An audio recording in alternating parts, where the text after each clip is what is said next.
This not my kingdom, boy. This not my kingdom, boy. I'm aiming at demons, boy. I do not see these boys. They're living for Lincolns, they money dry up and start shrinking. My team full of lions to find. Come to your city and spark up a riot. Eating these beats like I'm needing a diet. Shout out to D-Ski and shout out to Tyus. Yeah, we gotta go, we gotta go. Taking the message from coast to the coast. My trust in the kingdom, my hope in the most. What's good, NMKBH Nation? Man, thank you guys for tuning in to another episode of NMKBH Talk. Man, last week was our first week back. We really hope you enjoyed it. We back again, so let's hop right on into it. Today, we're coming from a passage in Luke chapter 15, verses 11 to 32. It's the prodigal son. I'm going to read that, and then we're going to discuss it.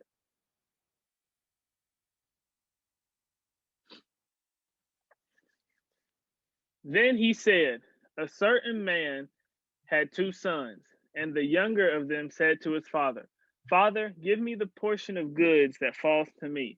So he divided to them his livelihood. And not many days after, the younger son gathered all together, journeyed to a far country, and there wasted his possessions with prodigal living. But when he had spent all, there arose a severe famine in that land, and he began to be in want. Then he went and joined himself to a citizen of that country, and he sent him into his fields to feed swine. And he would gladly have filled his stomach with the pods that the swine ate, and no one gave him anything. But when he came to himself, he said, How many of my father's hired servants have bread enough and to spare, and I perish with hunger? I will arise and go to my father, and will say to him, Father, I have sinned against heaven and before you, and I am no longer worthy to be called your son. Make me like one of your hired servants. And he arose and came to his father, but when he was still a great way off, his father saw him and had compassion and ran and fell on his neck and kissed him. And the son said to him, Father, I have sinned against heaven and in your sight, and am no longer worthy to be called your son. But the father said to his servants, Bring out the best robe and put it on him, and put a ring on his hand, and sandals on his feet. And bring the fatted calf here and kill it, and let us eat and be merry. For this my son was dead and is alive again. He was lost and is found. And they began to be merry. Now his older son was in the field, and as he came and drew near to the house, he heard music and dancing. So he called one of the servants and asked what these things meant. And he said to him, Your brother has come, and because he has received him safe and sound, your father has killed the fatted calf. But he was angry and would not go in. Therefore his father came out and pleaded with him. So he answered and said to his father, Lo, these many years I have been serving you. I never transgressed your commandment at any time, and yet you never gave me a young goat that I might make merry with my friends. But as soon as this son of yours came, who has devoured your livelihood with harlots, you killed the fatted calf for him.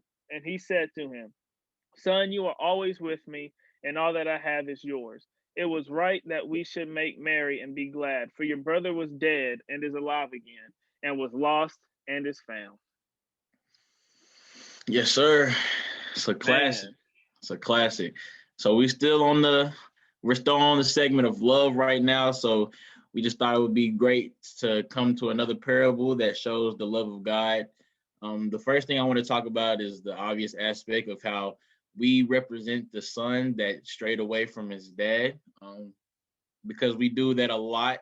I know I have a lot, plenty of times strayed away from God and what he says to do, and straying from his word and spending time with him and going off trying to do my own thing, my own way of living and doing what pleasures me. And we see in the story how, just like in real life, that it doesn't always play out how you think it's going to play out. And at the end of the day, you're not going to feel right. Your inside is going to feel all messed up and wrong. And at the end of the day, you're going to have to turn away from that and come running on back to the Father, just like the Son did. And in order to do that, you have to kill the pride and show yourself and say to yourself, man, I'm tripping. I'm messing up. I got to get it right. I got to get back to my source of true wealth that I need to get to, and just turn away from your other ways that you was trying to do and get back to where you need to be. Yep, exactly. And one piece of it is, you notice before the son came back, he was thinking of what he was gonna say, and he was Hmm. trying to come up with the perfect apology to his Yeah, father. And I'm not worthy, so don't even treat me as your son, treat me as a servant. And his father wasn't hearing none of that. He was like, I'm happy you're back. We throwing a I'm here. feast.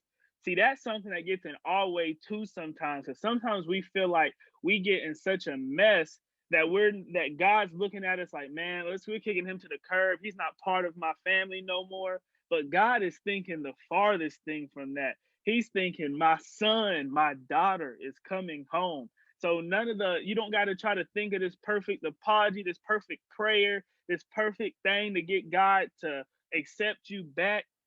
Him just, you just running back to him with open arms is all he wants, because he's just been waiting there, just waiting to see you just start heading back in his direction. And you see, the father didn't wait for the son to make it all the way home. He seen him way off coming back and took off to Ran. meet him. So God's just sitting there just like, man, if he'll just take one step my direction, I'm gonna go get him. All I need is him to take that one step in my direction. So once we take that step, God's gonna come, because that's how much He loves us, and that's why it's just so amazing how much He truly loves us, bro. Man, I love it, man. It's crazy because we really can't fathom how much he loves us. That's why we try to minimize it, like to make sense in our own minds. It's like, man, I done did all this. There's no way he's gonna take me back. I done spit in his face. I done cursed him. There's no way he's gonna take me back. But we can't belittle his love to fit our minds, because his love is so great. It doesn't even make sense to us. Yep. But that's how great his love is, that all we have to do is take that one step, no matter what we did, and he's going to want us back. Man, I love that. We can't put our limits on love onto God. Can't put our limits. Just because we can't love the way God loves, doesn't mean He Yes, doesn't sir. love us that way, man. That's why we have to continuously grow in our love, so that we can mimic the way Christ loves us to others throughout our lives. Yes, sir. Another key point in this story is the big brother and how he reacts to a lot to this story. One thing that really caught my attention, that I've heard this story hundreds of times, but it's never really caught my attention until this time. When the little brother runs back home, the big bro was in the field. So one of the analogies in my head is, man, whenever we're out there doing what Christ has called us to do, whenever we're doing exactly what we feel like Christ is telling us to do, and then someone that's been living a life that is wrong, not really been living by Christ's standard, comes home and he finally realizes who Christ is, and he's getting blessed a lot. Sometimes we as Christians have a tendency to get jealous. Like, Christ, I've been doing this for year in, year out, day in, day out, and I'm not reaping any of these benefits. But Buddy was over here doing whatever he wanted to do. But he says now he loves Christ and he's trying to live for you now. And now he's getting blessed with all these new things, all this love, da da da da da. And we have a tendency to be jealous instead of being happy and rejoicing that the lost is now found. That's something that I really, when I just reading this story, that hit me, because I know it's so easy to get caught up and look at what other ministries are doing, or get caught up in what other people are doing, and then start getting discouraged. Like, why am I not doing? But then when you sit back and it's like, man, we just got a new brother into Christ.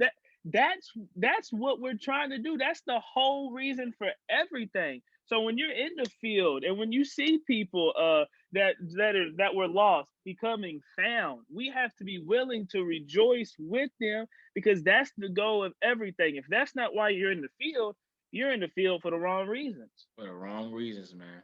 It's crazy how entitled we feel, like how entitled we can get to be like, man, like I'm doing all this, I deserve this.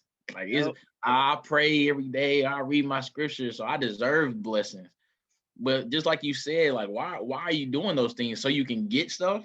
Yep. Like it becomes a I'm doing this so you can bless me thing, instead of I'm doing this because you blessed me already and you give me the biggest blessing that you could give me out of gratitude, instead of for trying to do it as like a job, trying to get something out of it, like we're getting paid. just like you said, this whole reason is so we can get more people in. So when more people gets in and more people get a hold of the blessing, his blessing is big enough for everyone to fit For in. everyone. Everybody can eat. Everybody. So there's no reason to get upset or get jealous because somebody's getting a blessing you feel like you should get. Because there's enough blessing to go around for everybody. Man, I'm reading this book right now, and it's called The God Ask. And in that book, it's referring to spiritual giving and all this type of stuff.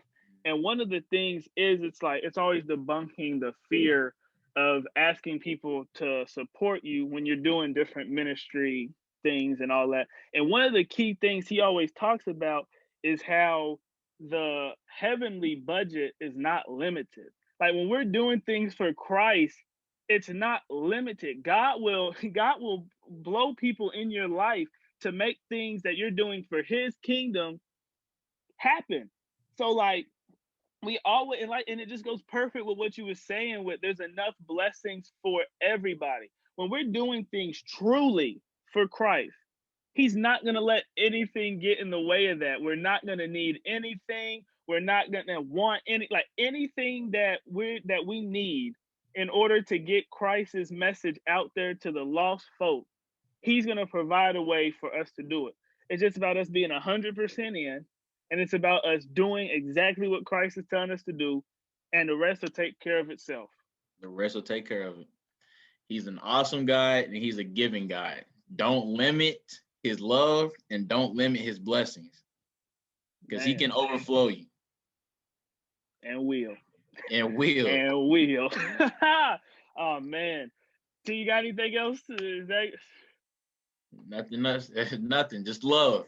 Love, man. Love. That's another episode of NMKBH Talk. We really hope you guys enjoyed that episode. Now it's time for our weekly challenge. And remember how these work. If you participate in the challenge, your name gets put into a weekly drawing that'll get you a chance to be in the monthly drawing for some free NMKBH merch. So please participate. We want to hear from you guys. So today, our question is, when was your prodigal son moment? And what was it like when you came home? Or have you came home? And if you haven't came home, take this time to come to God, pray to God, and tell him that you're ready, surrender to him. So like we said earlier, all it takes is one step. It don't matter what you did, no matter how you're living, it don't matter what your past look like. Come to him as you are. Take that first step. Don't limit his love, because he'll come running. Perfectly said, brother. NMKBH Nation, we truly love you guys. If you ever need to, reach out to either one of us, and we'd love to talk with you. We'd love to start doing life with you. We told you this year, we're really trying to reach out to you guys and really do life with NMKBH Nation more. We love you guys. NMKBH, out.